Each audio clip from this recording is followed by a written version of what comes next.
So when she heard of their scheming, she sent for them, and prepared for them a banquet, and gave each one of them a knife, and said to Yusuf, "Come out before them." And when they saw him, they greatly admired him, and cut their hands.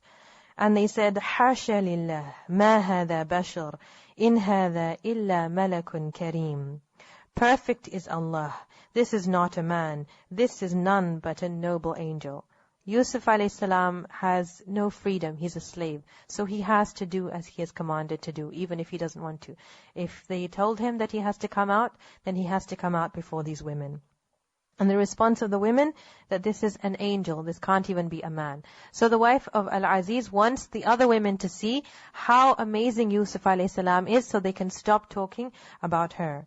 She said, "This is the one about whom you blamed me." You can almost hear in her voice that, look at what happened to you. You cut your hands, and you're saying to me, you're talking about me, that I tried to seduce him. وَلَقَدْ رَاوَدْتُهُ عَنْ نَفْسِهِ فَاسْتَعْصَمْ. And I certainly sought to seduce him, but he firmly refused. And if he will not do what I order him, he will surely be imprisoned, and will be of those debased. We see the wife of Al-Aziz is quite shameless in the way that she's speaking. She's not ashamed to say in a full gathering, "I tried to seduce him. He was the one who didn't want to respond to my seduction. I will carry on trying to seduce him. And if he doesn't do what I want, then he's going to be in prison. He has to do what I want, or else then he's going to live a humiliating life. He has no other choice." So she was openly declaring the shameful intentions that she had. Things that you would expect a woman wouldn't say openly. In a hadith, the Prophet ﷺ said that, إِذَا لَمْ تَسْتَحْيِ فَاصْنَعْ مَا شِئْتَ. If you don't have haya, modesty, and that's a rough translation of haya, then do whatever you want to do. Meaning, without haya, without modesty, a person can say what they want and do what they want. And that's clearly indicated in the example we see here. So, in front of all of these people, we can see the wife of Aziz is publicly declaring not just emotions, but her lust. So is the public declaration of lust something new? Is it modern phenomena that people will openly speak about the lust that they have for other people? It's not something new. It's something 4,000 years old. And it's a lack of modesty, a lack of haya that makes people speak up in this way and behave in this way, that they're openly and publicly declaring their feelings of lust in this kind of manner. And can we see a reflection of this in Muslims? Is there any place, forum, way in which Muslims are beginning to openly declaring lust or desire or inappropriate feelings or words for other people? The internet, Facebook, what kind of things are publicly displayed there about feelings for the opposite gender? In other parts of the media too. There's things in songs, there's the words that are used. What about when pictures are posted of good-looking guys? What kind of comments are publicly made from Muslim girls? We might be at home on our own with the screen in front of us, but once you type and you click, it's not just you and the screen. It goes out into the public. Comments we would not want to repeat here. But those comments exist because we live in a society where so much is done so openly. But is this exclusive to our time and era? No, clearly it's always been like that. That seduction and lust and looks and this kind of thing is not something new. It's not just in our society. It's been going on for thousands of years. Remember I said the story of Yusuf alayhi salam is 4,000 years old, but you will see that people have not changed. The psychology of people is still the same. So there will be in society that making it seem okay, that the lust, the crossing the limits in terms of modesty. And if we don't know any better, then we will start to be like that too. And we will think, but I'm not actually doing anything. So it's okay to make these comments. Because I'm not actually doing anything with a guy. I'm just sitting at home on my own commenting about some good-looking guy on the screen. So what's wrong with that? So it's not like I'm out there with a guy right now. But if we look at modesty, and if people knew what modesty really was, according to the way the Prophet ﷺ taught, then they would hesitate to do even this. And also there's the danger that the internet makes you feel like you're not really in the public when actually you are. And people are seeing that, and this is the way that you're thinking. And that is a whole other issue.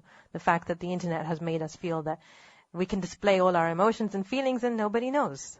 But we open ourselves up in a way that we shouldn't really. Not even on Facebook and stuff. It's also in school, grade 4. They're already teaching you like sexual education and stuff like that. So they think it's okay to put like vulgar movies and stuff on. And if you shy away, you turn away, then it's like, oh, you're not old enough. Everyone makes fun of you. The class makes fun of you. And if you're in grade 12 and you're in high school and you're still turning away, it's like out of the ordinary. It's not about Facebook and it's teachers even. So in the society that we're in, it's encouraged, it's expected that you're going to not be modest. They're not saying to you openly that you're not going to be modest, but it's expected. It's interesting you mentioned high school. That's a really good point, because someone I know recently in a high school, there was an open evening for parents. She herself doesn't have a child there, but she said, I wanted to attend to see what they would do. She said there are approximately 1,200 parents there. So one of the teachers who teaches children how to be critically analytical, they look at advertisements and things, and they analyze them. She showed an advert, and then she said to everybody, what do you think when you see this? Or how does this make you feel? What is this bringing up in you? And she's a Muslim sister, and she said, I put my hand up that I'd like to comment on what I think this makes me feel. And she was like, yes, go ahead. She said, I said to them, it makes me think that it's okay to fornicate openly. There's nothing wrong with that. And she said there's just this shocked silence when I spoke. But she said that's basically what this advert is saying, that you can fornicate openly. And she said, you're showing this to kids, and that means they're going to think it's okay to do the same thing as well. And she said there was just the teachers had no answer for what I was saying. But it is encouraged, so we do have to be careful with the messages that are projected in society, because it can cause a lack of modesty, and when girls don't know any better, it's just going to make them think that the way they're doing things, it's okay. Whereas it's contrary to the teachings that we have in the Quran and the Sunnah. So it's up to us to do as much as we can to make this knowledge known to the people, to help and protect. There's a Christian who is saying the same thing, that there's too much immodesty in society. It's clear that things are going against what's in their own scripture. So devout Christians, or people who have some contact with their own scripture, will feel this is immodest and wrong, because it's against the fitrah. It is against the nature. He said, meaning Yusuf alayhi salam said, my Lord, prison is more to my liking than that to which they invite me. And if you do not avert from me their plan, I might incline toward them and thus be of the ignorant.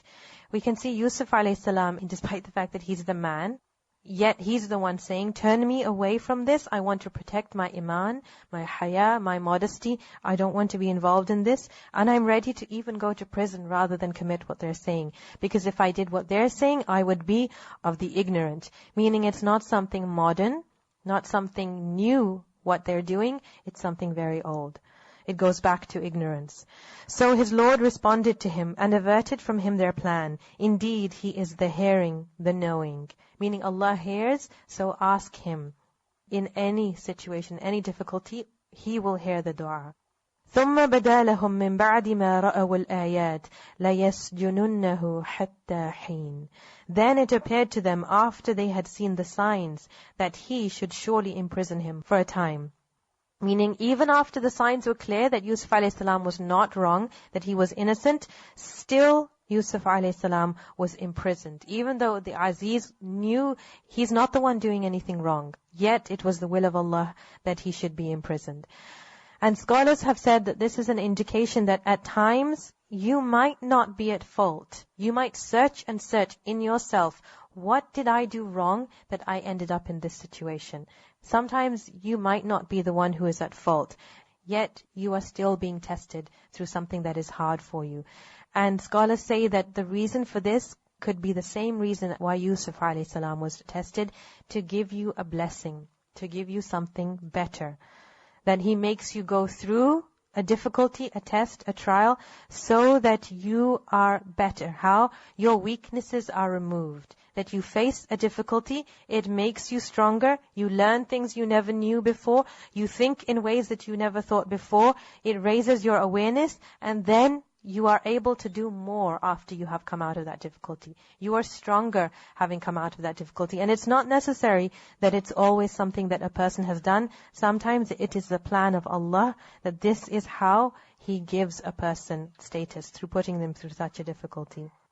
وَدَخَلَ مَعَهُ السِّجْنَ فَتَيَانِ, and there entered the prison with him 2 young men. So with Yusuf alayhi salam, meaning at the same time as him. It's possible that as he was brought in, 2 other men at the same time happened to be on the same day brought to prison as well. One of them said, "Indeed, I have seen myself in a dream pressing wine." The other said, "Indeed, I have seen myself carrying upon my head some bread from which the birds were eating. Inform us of its interpretation. Indeed, we see you to be of those who do good." So they come to Yusuf alayhi salam and ask him for the interpretation of their dream. And imagine these are people who have been put into a prison, and they call him, "Inna naraka min al-muhsinin." We see that you are of the people who do good. So it's clear that the character of Yusuf alayhi salam was shining wherever he was. And this is the amazing quality that he had. This is why he's mentioned in the Quran in such detail, that wherever he went, he kept his own good character. That's a very difficult thing to do, but he maintained his good character. In any of these trials, do you see him wailing and screaming and shouting and accusing people? Never. Always he was honorable in his dealings. So they see that in him. So they come to him for interpretation of their dreams.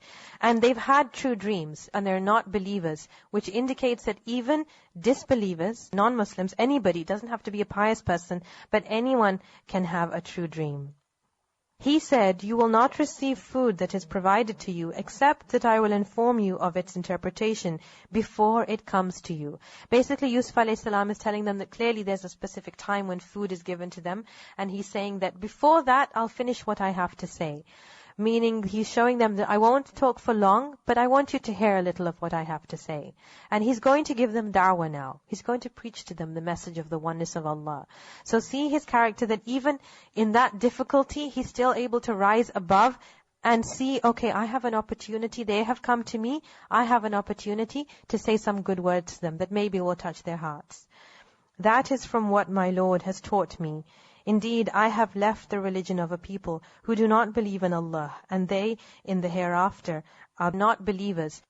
Firstly, he attributes his knowledge to Allah, that he is the one who has given me this knowledge.